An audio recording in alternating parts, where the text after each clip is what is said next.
February 7th, 1956, Geri Cooper was born in Newport News, Virginia, daughter number 5 of what would eventually be 10 girls, to Geri and Ruth Ann Cooper.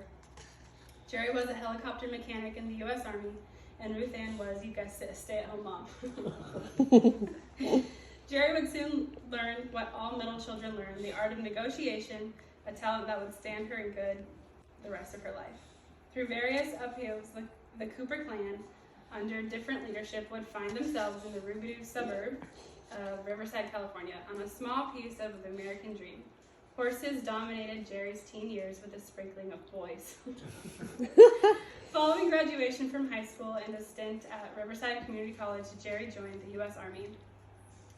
Our budding tomboy opted for a specialty of wheeled vehicle mechanic. Soon she found herself in Germany. At one point, Geri invited her mother to visit her in Europe. With their Euro rail passes in hand, they proceeded to hop around Italy and Spain, and the stories are not shareable. Geri left the service and worked in the energy field for a while, but found her calling in the hospitality field. She learned to throw parties or dinners for several folks up to groups of 100. Hundreds. Along the way, several fellows caught her serious fancy. After a number of moves, Western Colorado, Denver, Portland, she settled in San Diego, working at the Catamaran on Mission Bay. During this time, she cultivated an interest in Mexico, specifically Baja. The Army intrigued her enough to join the California National Guard. Geri found a niche in the Guard's DARE, D-A-R-E, program, working with inner-city kids. Sergeant Geri was a great hit and role model when she showed up on her Harley, proceeding to show the girls that ginger and spice wasn't all there was to life. The Guard unit of her assignment was activated for a tour of active duty at Camp Bondsteel, Kosovo. Geri changed military specialties to intelligence, requiring a trip to Arizona for schooling. Not that she didn't have any of her own. Just need a little more.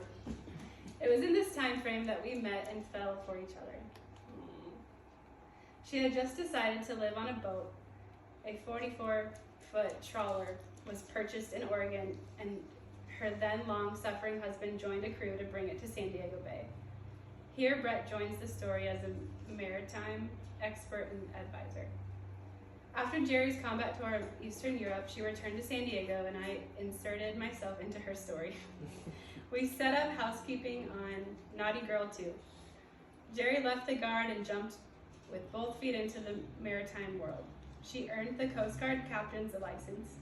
Geri co-captained a North Sea excursion trawler for several seasons in the Sea of Cortez and the Inland Passage of Alaska.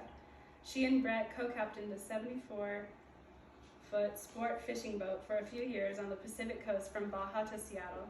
She operated small tugs for the Navy in San Diego Harbor.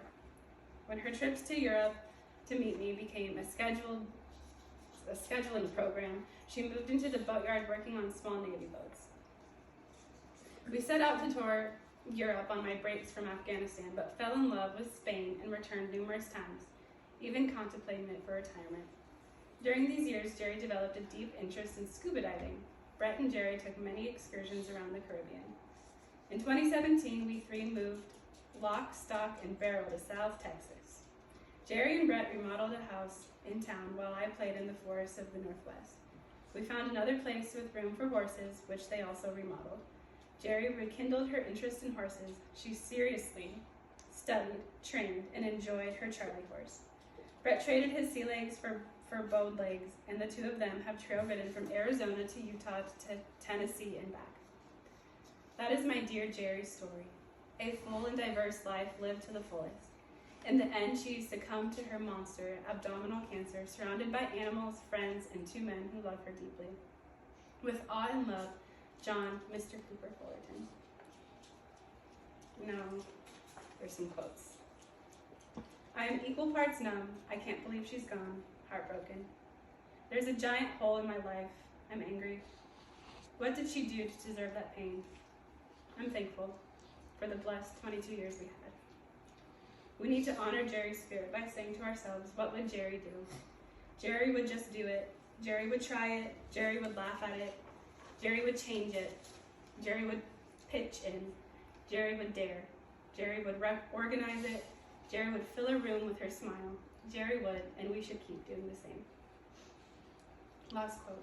I want to go everywhere and do everything. Dennis the Menace. Dennis the Menace.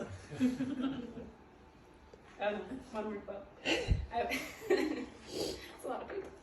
I would rather be a superb meteor, every atom of me in magnificent glow, than a sleepy and permanent blanket. Jack London. Yeah. So, would anyone else like